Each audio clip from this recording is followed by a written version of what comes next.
Hello, আসসালামু আলাইকুম। Welcome to Hira's kitchen. সবাই কেমন আছেন?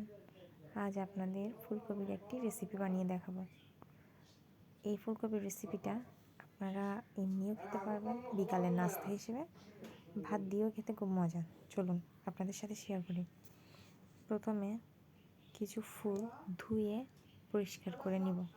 তারপর অল্প পানিতে একটু হলুদ আর লবণ দিয়ে ভালো মতো সেদ্ধ করে নিব, যাতে করে ফুলকপির গন্ধটা চলে যায় আর ফুলকপিটা একটু নরম হয়ে আসে।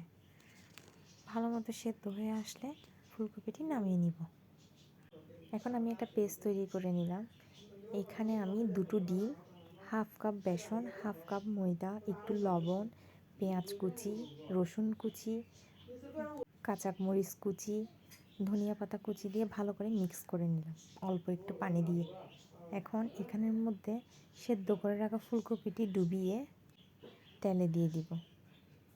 দেন লালচে বর্ণ হওয়া পর্যন্ত অপেক্ষা করব। এই যে তৈরি হয়ে গেল আমাদের ফুলকপির পাকোড়া। দেখুন সফটনেস। ভিডিওটি ভালো লাগলে আমার ইউটিউব চ্যানেলটি সাবস্ক্রাইব করে দিবেন। আল্লাহ হাফেজ।